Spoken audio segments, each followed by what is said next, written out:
Dear students, अस्सलाम वालेकुम। मैं doctor Mohammad Zafar Iqbal, faculty of education Allama Iqbal Open University की तरफ से आपको इस प्रोग्राम में वेलकम करता हूँ।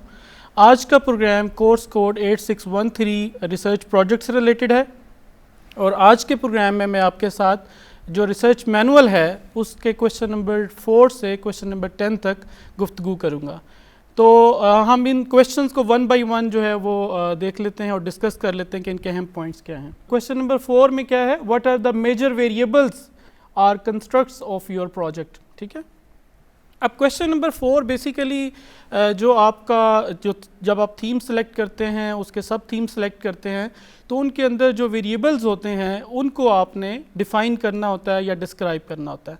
अच्छा, इसका क्या तरीक़ाकार हो सकता है? फॉर एग्ज़ाम्पल, आपने एक सब थीम सेलेक्ट किया जिसमें आपने सेल्फ एफिकेसी को आपने डेवलप करना था या इन्वेस्टिगेट करना था, या आपने सेल्फ कंट्रोल को देखना था, या आपने प्रॉब्लम सॉल्विंग स्किल उनकी डेवलप करनी थी स्टूडेंट्स की, या उनके अंदर क्रिएटिव थिंकिंग स्किल्स डेवलप करनी थी।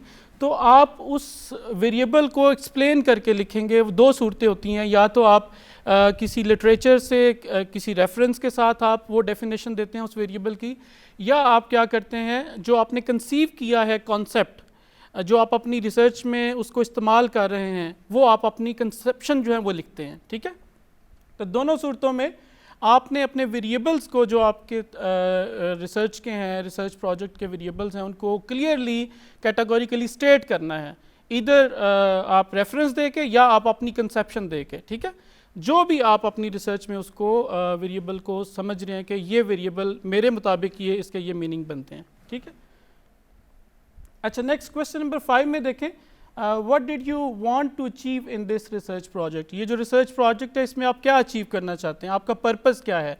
बड़ा कैटेगोरिकली आप स्टेट करें 2-3 लाइनों में कि आपका पर्पस क्या है। फ़र्ज़ कर लें अगर आपका पर्पस ये था कि आपने क्रिटिकल थिंकिंग स्किल्स डेवलप करनी है स्टूडेंट्स के अंदर, तो आप लिख सकते हैं कि purpose of this research project was to develop critical thinking skills in students. ठीक है, आप कैटेगोरिकली स्टेट करें। अगर आप ऑब्जेक्टिव लिखना चाहते हैं तो आप 1 या 2 ऑब्जेक्टिव कैटेगोरिकली लिखें, रादर देन कि आप 10-10 या 12-12 ऑब्जेक्टिव्स लिखें। ठीक है, तो जो भी पर्पस है आपकी रिसर्च का उसको 2 या 3 लाइनों में क्लियरली स्टेट कर दें। ठीक है, अच्छा, क्वेश्चन नंबर 6 देखें, who were the participants in your project. ठीक है, जो आपका रिसर्च प्रोजेक्ट है इसके पार्टिसिपेंट्स कौन से हैं।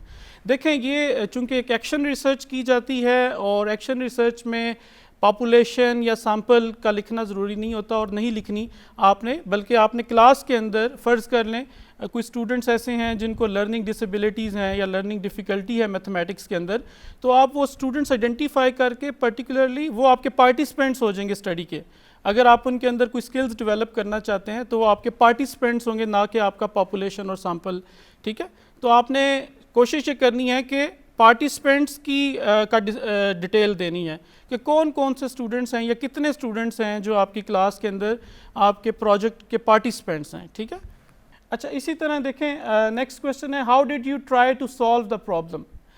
इसमें जो प्रॉब्लम आपके सामने थी, फ़र्ज़ कर लें अगर हैंड राइटिंग स्टूडेंट का ठीक नहीं था, आपने वो स्टूडेंट्स आइडेंटिफाई किए और उनकी हैंड राइटिंग इम्प्रूव करनी चाहिए, तो आपने कौन सा प्रोसीजर अडॉप्ट किया है, वो स्टेप्स आपने लिखने हैं कि आपने कौन से स्टेप्स किए हैं जिनसे आपने वो प्रॉब्लम सॉल्व किया है, या उनकी हैंड राइटिंग बेहतर की है। ठीक है, या उनकी क्रिटिकल थिंकिंग स्किल्स डेवलप किया है, या उनकी सेल्फ एफिकेसी इंप्रूव किया है।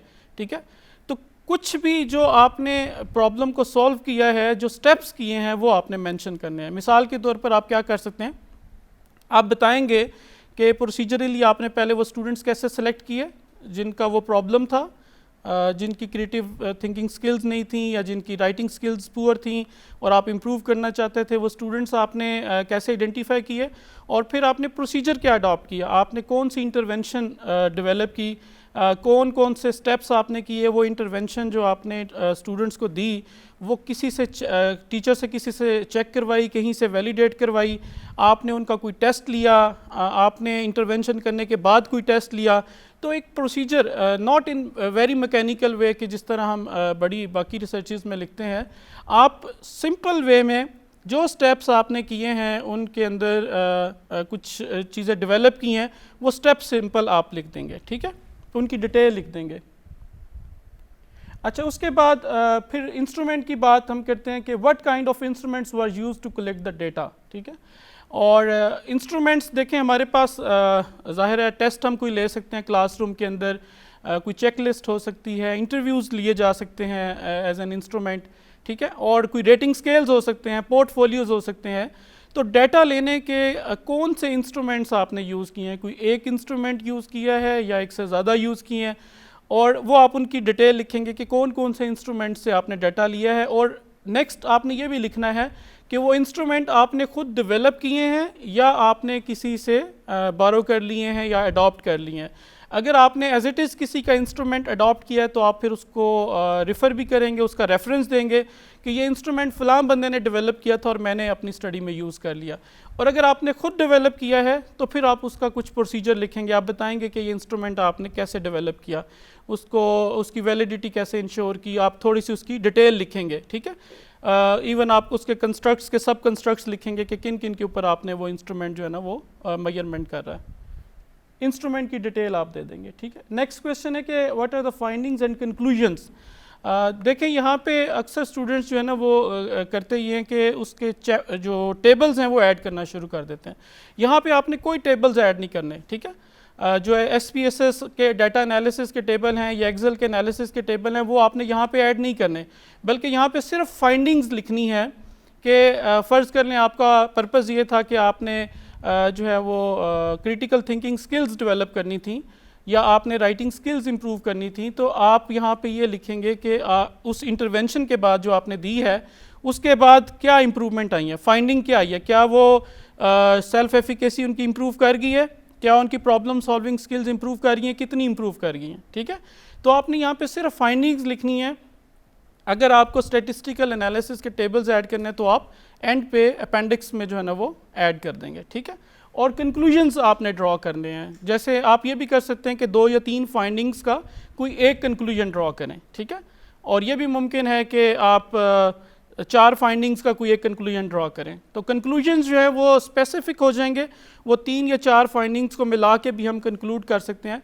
मिसाल के तौर पर अगर आप ये देखना चाह रहे थे कि मुख्तलिफ जो AV8s का इस्तेमाल करके हम स्टूडेंट्स की क्रिटिकल थिंकिंग या क्रिएटिव थिंकिंग स्किल्स जो हैं वो डेवलप कर सकते हैं, तो हम कंक्लूड ये कर सकते हैं कि फ़र्ज़ कर लें अगर स्कोर उनका क्रिटिकल थिंकिंग स्किल्स के ऊपर हाई आता है तो हम कहेंगे कि ये जो हमने इंटरवेंशन की है, इंटरवेंशन मल्टीमीडिया की है या ICT की है, उससे क्रिटिकल थिंकिंग स्किल्स जो है वो डेवलप होती हैं, ठीक है। तो इसी तरह आपने कंक्लूजन्स भी बड़े जेनेरिक नहीं करने बल्कि बड़े स्पेसिफिक जो है ना वो कंक्लूजन करने हैं बेस्ड ऑन योर फाइंडिंग्स, और ये रिलेट करने चाहिए।